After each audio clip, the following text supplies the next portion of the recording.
natin yung letra ng crush natin. Okay. I-ano natin ha.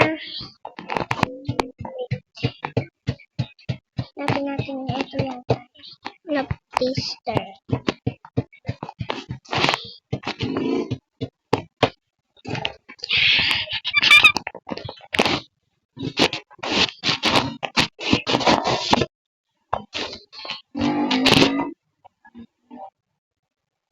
Ito is